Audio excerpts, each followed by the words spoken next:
Hello people, and welcome back to part 6 of Ilos, our modded Cities Skylines build. Hope you're having a wonderful day. And thank you very much indeed for all of the support during our live stream. Following up from episode 5, we continue to expand our farmland vibes out here. Continuing to introduce these kind of little ranch houses that are sitting in and around the farmland, again using Google Earth for inspiration for all these kinds of areas.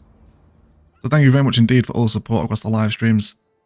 I'm glad that you guys are enjoying hanging out and helping to construct Ilos as well. So thank you for those that are hanging out and then indeed watching them back as VODs as well. They are of course always available to watch back on demand. However, in today's episode, what I want to discuss is the implementation and practicality of the Mar grid frame, which is going to fill the vast majority of this space here. I'm going to be discussing the introduction of kind of arterial and collector flow networks to allow people in and out of the neighborhood, whilst also enjoying some road on cactus action. I have fixed this now. If you come into the tree anarchy mod here and come to tree anarchy, you can change this to delete tree. And when a road network passes over kind of a tree prop. So with the road anarchy off and then this option on, we should now delete all the trees underneath. So huge shout out to Karina for that one. She did show me that one as a hot little tip. So thank you very much, Karina. But either way, I think we have some nice ideas in store today, and we can talk about how we can make the grid beautiful and how it can be respected in certain places as well. Otherwise, let's get started, shall we? Okay, so the first thing we should have a look at here when we're setting up kind of an enormous frame that will eventually hold a pretty significant suburban grid is coming into our 5+ lane roads. Now, of course, with our American roads pack, we're getting these little roads right here with the asymmetrical median in the middle. There's also variations of this with grass. I will leave the Ultimate American Road Pack no parking link down in the description below today. If you want to come and grab these roads, then they are there. But otherwise, I'm going to be starting out with a 7-lane asymmetrical here. Cool. So now with this road upgraded, we can use this as kind of a base structure. All right. So let's see what we're going to be doing here. So I think from this point here up to there is 45. So if we were to come from this point, and really what I'm looking to happen here is about a 400 marker, but if we take it to 400 from this point here and then we remove 45, that'll give us a pretty even measurement. So let's come back down into 355. Come on with anarchy as well. So the road from this point here now all the way to the end is 400 units exactly. So what's going to happen with the road as it's not flowing asymmetrically is we are going to come down into the 6 lane with brick. And we're going to upgrade this 2 sections past the junction, which will now allow the road, or the arterial road, to flow into these wider junctions where we come into asymmetricals. Lots of lane mathematics needed today as well. Okay, so with this bottom arterial road in now, I'm now going to measure another road 100 units away from this junction here. So from this point now, I'm going to draw up again by another 100 tiles this time. That's going to bring us into there, and then likewise again, another 100 back this direction, which is going to start to generate these mile grid templates running in this format. And we can do this in a couple of places around here today as well. So now just a case of repeating the measurements. We have another 100 to be measured out this way, which is going to be right here. What I'm going to do with the rail is we'll have a look at this today as well. Because the The rail line in Phoenix has a kind of very large arterial road sat next to it, so it's definitely something that we want to implement into the city. So why don't we line up this road that's going to run here? So this road is going to essentially cut diagonally right through the grid and into the downtown, kind of acting as like a high-speed access road. And we'll probably change the speed limit on this road as well, so people can travel faster through the grid rather than having to follow the very rigid 90-degree arterial roads.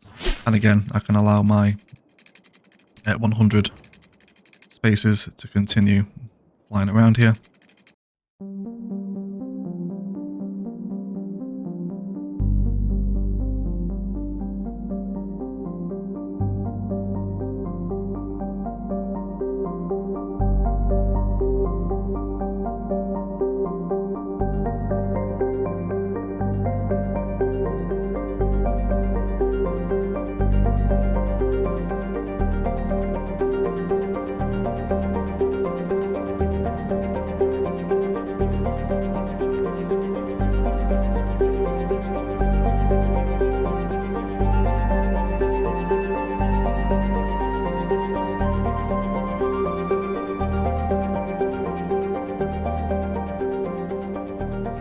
So what I'm also going to do here now is allow the train line to start flowing in different directions.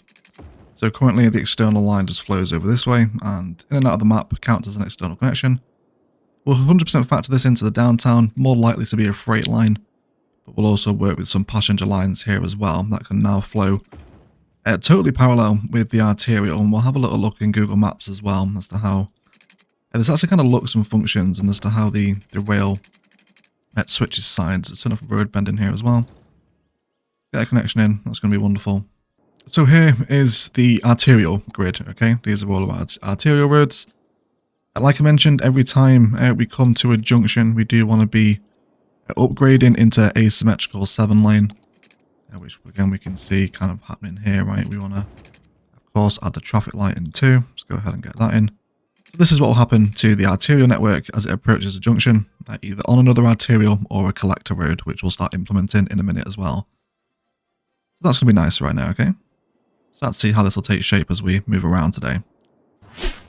So now that we have our main kind of arterial grid structure in, we can start introducing some collector and local roads now as well. So coming back into our road network, we have this 2-lane avenue with trees, which is one of our Vanilla Plus roads. Nice and simple, okay? Just a median with trees in the middle. However, I want to use network skins to amend the way that this road looks. So first of all, I'm going to come into the tree. And I'm definitely feeling perhaps one of our California palms to line the middle here. I think we'll go for the regular fan palm. It's just going to replace it there, now you see. Might also increase the distance here too. Maybe try 25. It's going to increase the space in between the trees. I think I'm happy with that, okay? Also going to come into road decoration on network skins. We're going to say hide intersection markings. And that should be everything I need for right now. Okay? So of course we're working in perfect units of 100, so we can just find the middle point here to be 50 tiles, which is right there. Why don't we draw this straight up through the middle like this? So these are going to be our collector roads, alright? Then we can bring this one out. And then where we have spaces that aren't aligned, this is a great opportunity to use network multi-tools curve mode.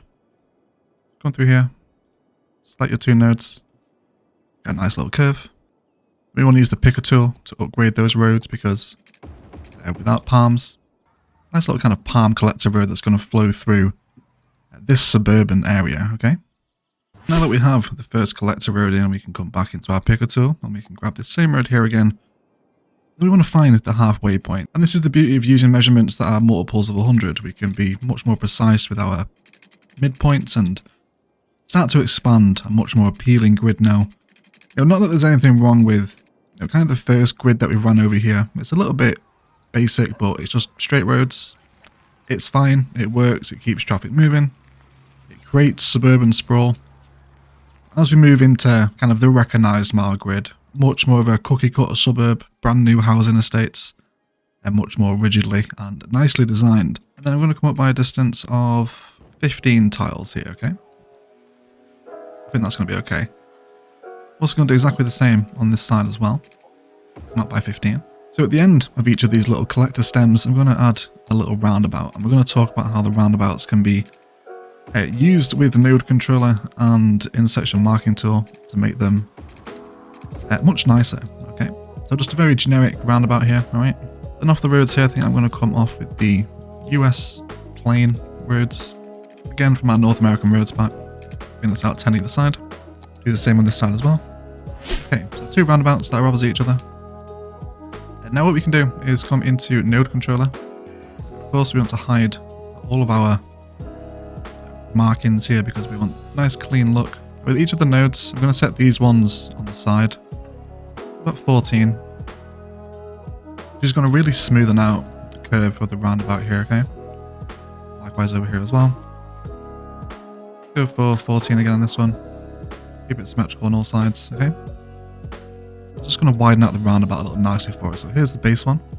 We'll do this again. We will remove the markings with node controller. And then the offset for all of the points on every node is going to be 14 meters. Just helps smoothen out the roundabout a little bit. It's a nice different aesthetic to what we usually see, okay? And that's going to be wonderful. And then with our intersection marking tool alignings, looking at one side of the roundabout here, I'm going to join the red node up to the orange. I'm also going to draw blue into blue, and then blue into green over here as well. So really basic markings here. First thing you want to do is apply a filler into the middle.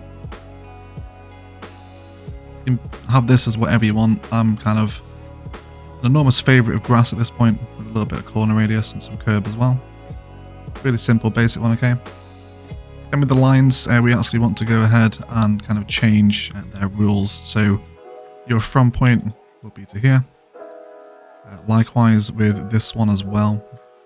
You are only going to run to this point, and then where you are actually running, I'm going to use some shark teeth here, I think, as well. Then I'm going to add a new rule that runs from here to here, just so we continue to box in our little grass verge.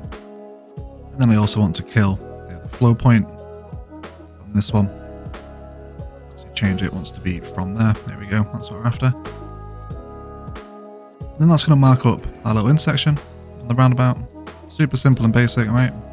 Real easy intersection marking stuff. In the middle of the roundabout, this is where we have opportunities to come with surface painter. Okay, gonna fill all this out. Be careful not to spill to the other side of the road. Going to find it and just search for perhaps a little fountain prop here too.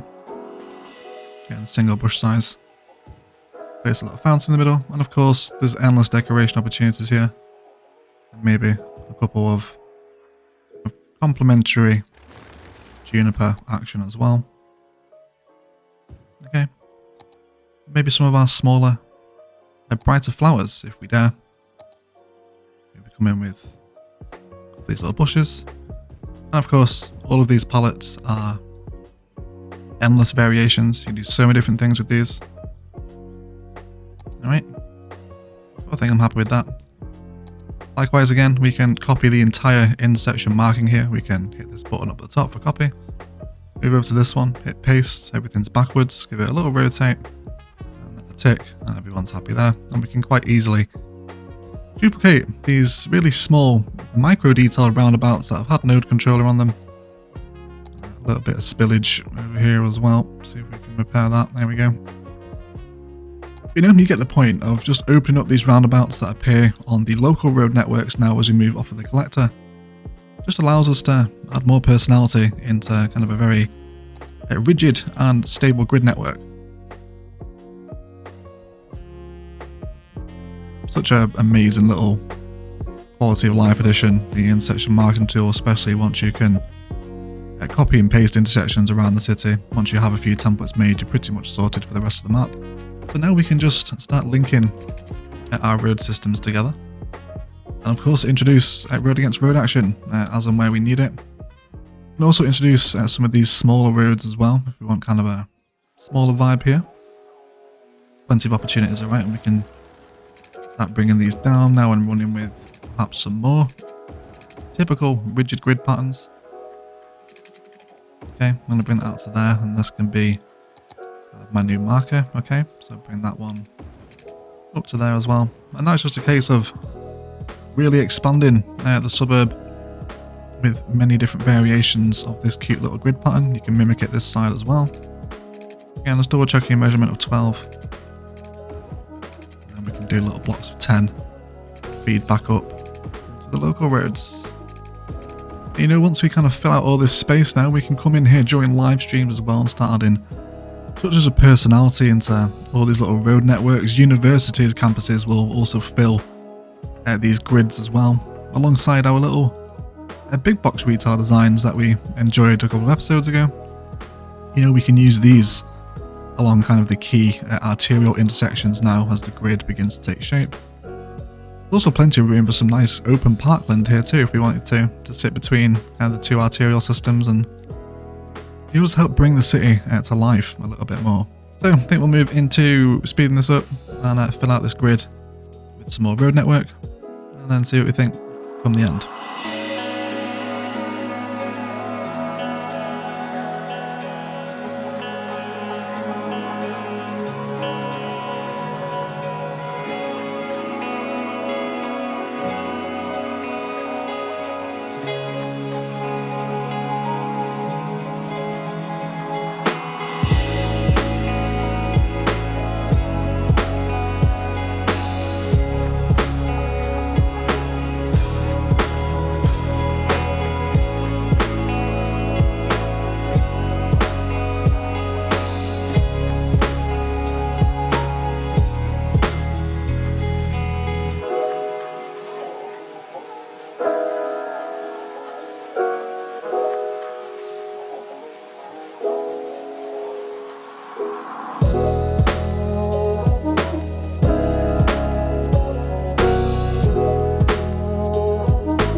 There we have it. There is kind of our first beautiful grid, if you like. Okay, we can see how we fill out the initial arterial 100 by 100 frames, and then we come in with these decorated collector roads, which then disperse people onto the local road networks. Again, continuing to use these little decorated roundabouts, and there's some more to do over here as well. You would have seen during that kind of road time lapse, right? But it's a nice way of still sticking to a very typical American grid pattern, which Phoenix uses a ton. And we can see the difference if we look at the initial starting grid, which is a lot more basic and just kind of starter for what we're after here. And it does a job, there's nothing wrong with it. But by using kind of arterial frames and then local collector systems to move people in and around a griddy road network, we can make the grid much more appealing. And you know, within this grid there will be campuses. I've saved myself some room on this corner for some more big box retail, because I know that they kind of appear along these large arterial junctions. And there's plenty more opportunities. You know, campus can fit in here. We can do many more high school complexes, residential demand as and when it comes in.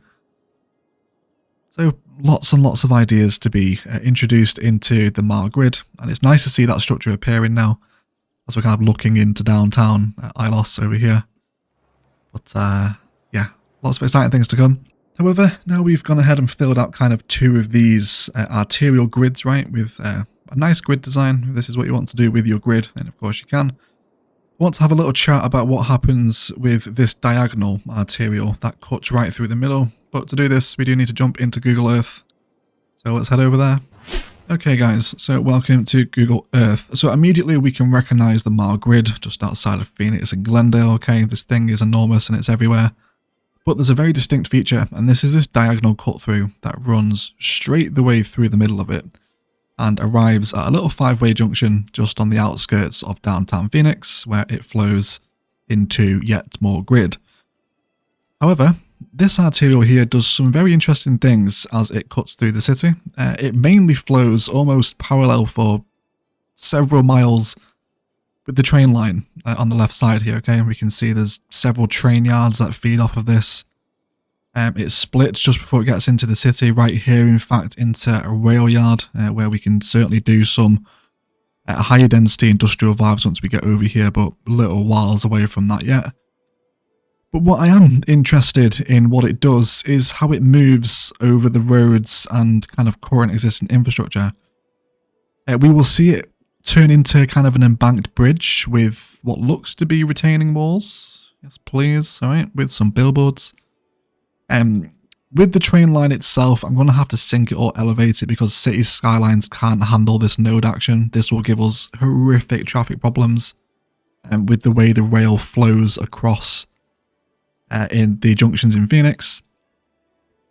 You could do this with Anarchy and just not let the nodes intersect at all, but then you'll get cars driving through trains, which will look ridiculous. So you can do that if you want.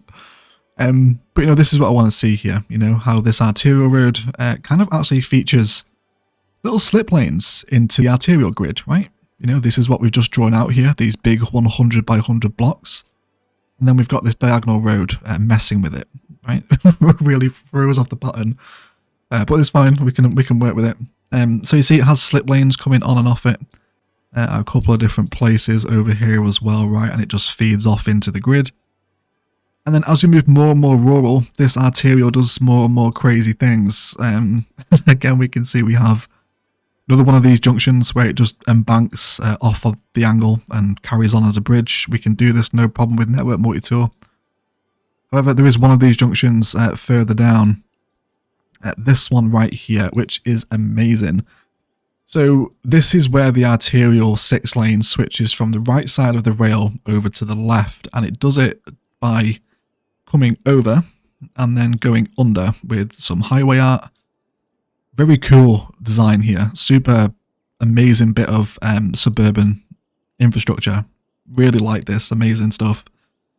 However, this is quite significantly far out from the downtown.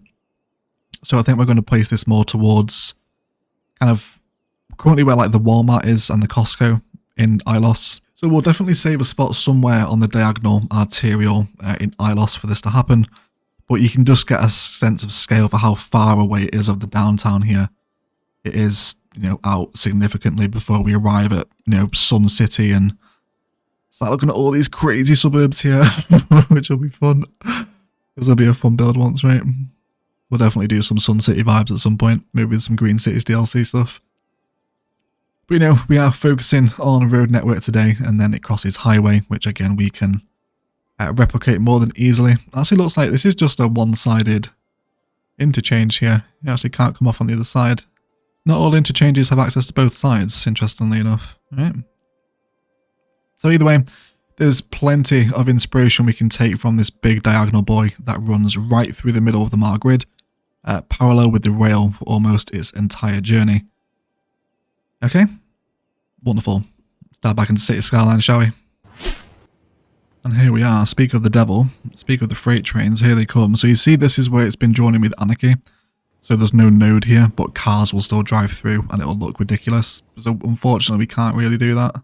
But we will certainly get an impression of a cargo train passing by our arterial grid here.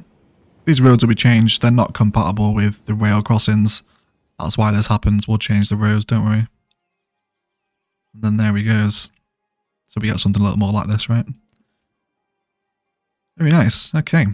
The diagonal road flows like this, right? Straight the way through. All the way through here. And we get these nice wide 6-way intersections here. Which of course this is where we come down into the bridge. So with that in mind, we want to break this one here. There we go. That's just about right. I want to come up with our elevation step. I want to go for 10 meters is always kind of a nice, sensible elevation. So we'll draw this across by a distance of 25. Now before I use network multi-tool, I want to make sure that I'm equidistant of 35 tiles between the end of this elevated section and the new arterial road. We'll trim that off. That's going to be 37. 34, that's pretty much bang on, isn't it? We're a node out either side, but you won't be able to tell in the grand scheme of things. So the bridge, it's going to slightly shift over to the left. Then with network multi-tool, we can come down and into create connection mode, or create curve mode, sorry. And then we're going to click each of these, hit the nodes on the side. It's going to give us a wonderful little bridge to link the two parts together. So this is how we can allow our diagonal arterial road system to flow all the way through. Now, I might be a little far away from the rail here, but that's no problem, just to highlight all the rail nodes and slide it over a touch. I don't think that'll give us too much of an issue, just to redraw it, but we'll see how things develop here. So now with the bridge itself, the sections where it is bridge, I think I'm going to prefer to use the 3-lane highway roads. Purely because it's a nicer looking bridge aesthetic than the American roads when they're elevated. I'm going to take 2 segments here as bridge. Okay. Then I think for this next one here, we're actually going to start sinking under the highway by about a distance of 10 meters again. Come straight under. Okay. And then again, we want to upgrade this road here into bridge. So it flows over a little easier. We'll change these nodes as well, so we're upgrading exactly where we need to, so we can add a node in probably about there, and then we can force this tool back down to ground. And then from the top to the bottom here, we're at 11 units. So we'll repeat that on this side too. So it's all about us introducing these little layers of height and kind of road personality now that's beginning to make itself known. We can possibly do some key anarchy here as well if we like. We can also slope as well with network multi-tool, don't forget that. If we want to perhaps smoothen these gradients out a little bit, we can do that as well, so it's not quite as roller coastery. There we go. So we could have a discussion about the immediate possibility of some kind of keys here if we want. Can use network multi-tools parallel function, of course, if need be, but we'll just go ahead and quickly grab the nodes here, and then we'll sink the whole thing down so we're not clipping with the top of the road. That seems to be a somewhat sensible height there, doesn't it? Ignore the modern art, we'll get rid of that. But otherwise, I think the seawall key actually blends tremendously well with the sand, doesn't it? It really does. It's going to create a little highway overpass here as well. And again, once we see traffic flowing down these roads, it's going to look so good. Just takes a while to get there, yeah, okay. Very nice, but we can certainly get on board with this. I'm happy with this design. Let's bring it up here as well. And I guess just kind of back to where the road flows, right? That's really where it wants to stop. Key Anarchy is amazing. It's so good. God. What a quality of life improvement, everyone. Okay, I can absolutely get on board with that though. Again, perhaps some palm patterns to happen here. Definitely don't really want people walking on these. But either way, guys, that does feel like a good place to jump into, I guess, an expansion time-lapse. There isn't really that much detail that needs to be done today. I'm just going to carry on filling in yet another arterial frame here. and then also come through and add the key into the other side of this sunken section. Refine some of the modern art that is appearing around here. Get rid of the light post there. Bring some detail in, probably get some repeated tree patterns nicely around this sunken section. Likewise as well with some more highway art. And also have a look at bringing some slip lanes off of this elevated section into the main arterial grid as well. We'll see what we can do there. But otherwise, let's not detail, let's expand instead. And we'll be right back.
Okay guys, so we're actually post-detailing time-lapse here, and I thought I'd cut back in and carry on talking about this intersection and the modern art that's poking through it. I actually ended up deciding to upgrade the entire road through the interchange into highway roads. So these are the 3-lane ones. These are exactly the ones we have over here, 3 lanes each side. And of course you would have seen the new highway heatwave, right? To accompany Highway Turtle. I really like these little kind of highway art designs. Super cool, just sat on the embankment like this. Big fan. But I wanted to come in and have a look at the new intersection nodes now using the marking tool. Because of course they've changed now, we're using the highway roads. I'm going to move back into the 6th lane here, I think. This is where we'll move back into the arterial. So we'll come into intersection marking tool, and I'm going to come into lines, and we're going to join up at the corners of this 2 lane that joins the junction here, okay? And then the same with the lanes here as well. To the outside, and then join the roads together. This gives us a fantastic opportunity to use a really nice island filler, so we'll come in here as well. Do some of this. We're also going to change this up to grass, and then let's go for a little bit of curb size. Let's offset from the median as well. Let's offset from the lines. Let's go for a corner. Let's round out the island a little bit. Fantastic. Let's come on with some trees. Let's grab our smaller trees and bushes around here, okay? These little green ones. Maybe a taller brown grass as well if we dare. Some of these little ferns in. Maybe some pops of colour, alright? We can allow the island to fill. And then you can actually come back into the intersection marking tool here as well and carry on drawing across your lanes here as well if you wanted to. There's also opportunities for filler in this space over here too, on the opposite side of this junction. Again, you can paste your design in, use the same one if you want, or go for chevrons. Even though Phoenix doesn't really have too many chevrons, you don't see them that much in the city. And again, you can copy and paste your usual flower designs and whatnot onto here. We have a slightly taller tree there, maybe. I feel like it could be a bit of a traffic hazard, but I think we can bear with it. Purple number over here as well, with some aloe vera. There we go. I'll just tidy up our intersection there. Definitely want some kind of intersection marking in the middle. But you would have seen in our detailing time lapse that I've carried on bringing these sound barriers that we used a couple of episodes ago with some surface painter. I think this frames this kind of interchange here really nicely. So I'm going to carry on using that design. Again, using the picker to grab my little fences, and we'll hop into a similar situation over here. So we can probably achieve this just by using Network Multitool's parallel function. We can press O to switch the creation side. So you might be thinking, why not just upgrade the road into a road with sound barriers? And you could do that, but I only want the sound barrier on one side. So I'm going to use this to do it. I think that's going to be okay. You might want to hit offset here a little bit using plus and minus, give it a little bit of room to breathe. The other one does have a fair bit of space as well. Use now plus and minus to move it away. And we'll hit enter. And I think we'll be happy with that. And we can now just connect it in and then bring this one down. So we can get a near perfect curve in there. We have 40 by 39. Otherwise, I think the sound barrier does an excellent job of just framing this kind of high speed on and off ramps, and it's essentially an interchange, isn't it? I guess it's a variation, a very angled variation of the diamond. So in a much different setting with different roads and different networks and whatnot. And I think we're just going to make a very temporary and brief commercial lot here, just so we can see some cars moving around in this new road network. I think it'd be cool to see some people using this new bridge.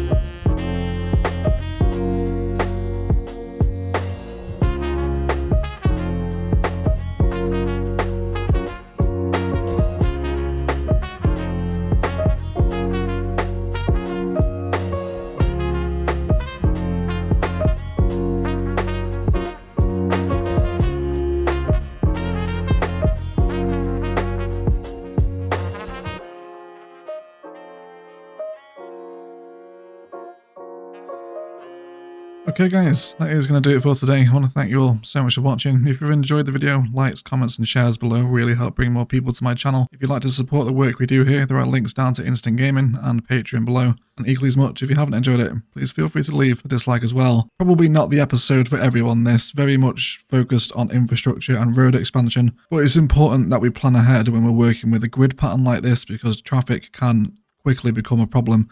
So planning out these larger interchanges and ways for people to move to essentially different sides of the grid by bypassing the major four-way junctions like this should keep traffic moving quite nicely as we continue to explore these ideas across Ilos. Indeed, do hang around for a relatively short outro tag. We'll check out some of the road networks with our cinematics and people moving around this new kind of variation of diamond interchange around the Walmart Centre. But otherwise, I will shut up and I will leave it there. I want to thank you all so much for watching, and as always, enjoy the rest of your day.